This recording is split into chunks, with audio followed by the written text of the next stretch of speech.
Yo, it's Garq here. I was able to play Illari early, the new Overwatch 2 support hero for Season 6, and I'm here to break down all her abilities for you.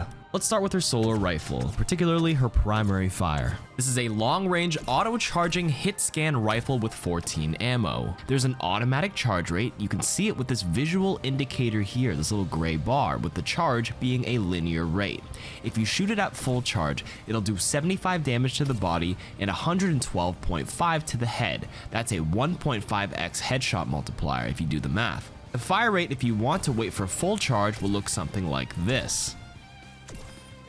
If you decide to spam it, it'll look something like this.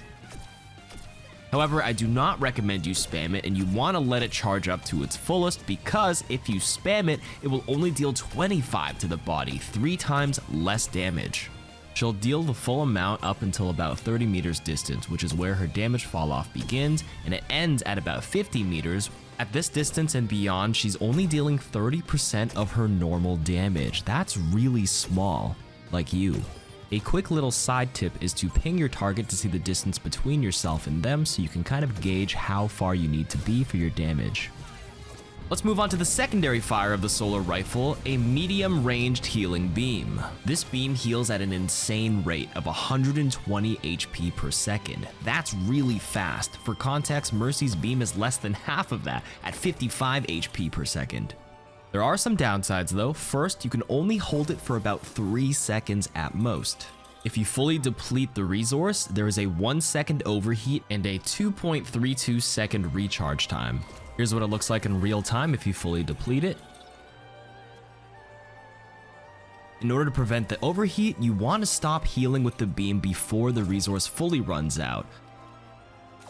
So the gameplay loop will be a mix of healing, a little bit of DPS, healing, DPS. However, one interesting thing that happens when you heal is that it pauses the primary fire damage charge.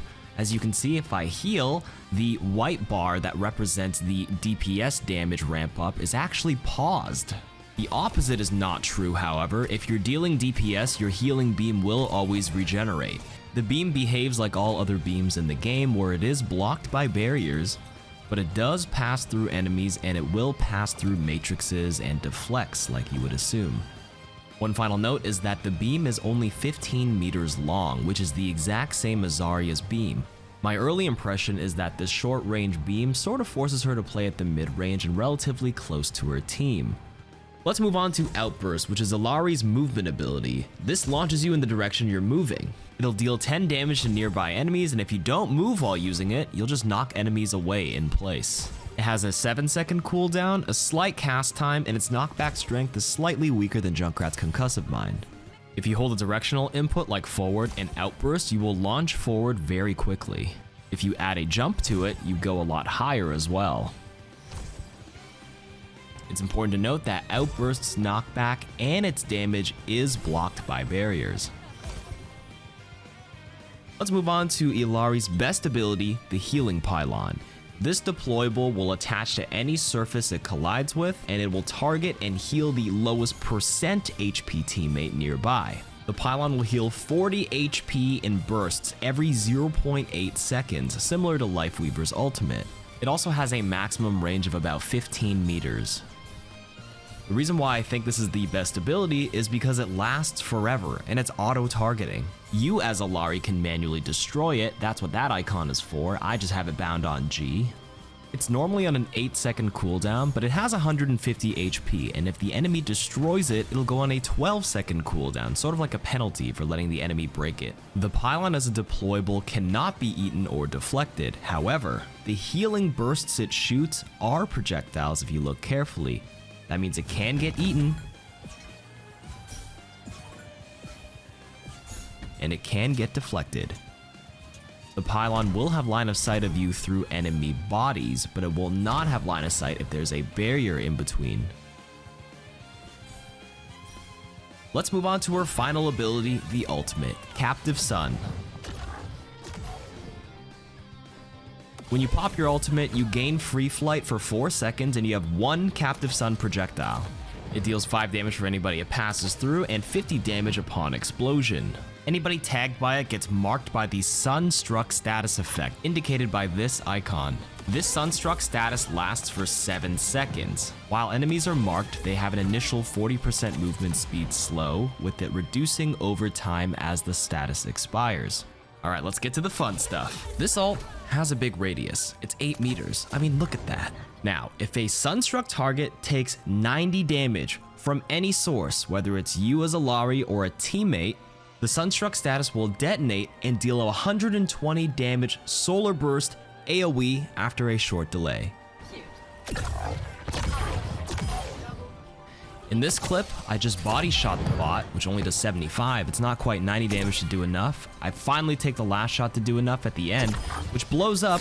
Then the Sunstruck expired on the bot beside him, so then they didn't have the chain reaction. This is such a cool ultimate. Here's another clip showing the damage numbers. 50 on impact. Body shot does 75, not quite enough. The next body shot brings it up, and 120 boom boom on the Roadhog. Now before you scream, "Oh my god, this is OP, what are you doing, Blizzard?" there are a lot of ways to counter it.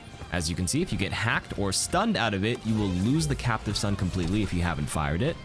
Since it's a projectile, it can be deflected by Genji.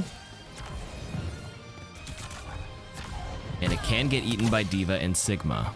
However, it does pass through shields, so keep that in mind. Now, if you already mark an enemy with Sunstruck, as in you've already been able to fire the ultimate projectile, some obvious ones that can cleanse Sunstruck are Kiriko's Suzu and Zarya's Bubble.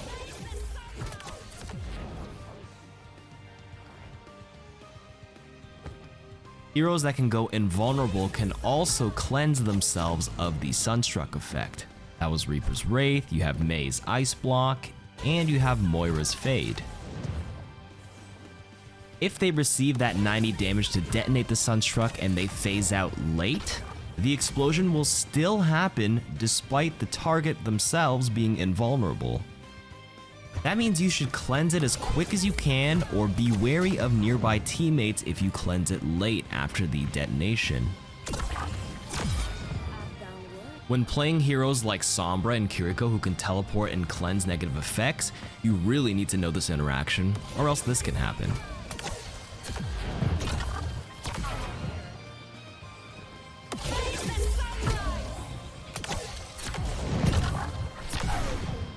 Now those are just a few of the tests I was able to conduct early on in the server, but now that Illari is accessible to everybody, I'm going to need you guys in the comments to leave Illari questions and mythbusters and interactions that you're curious about so that I can solve them in another video.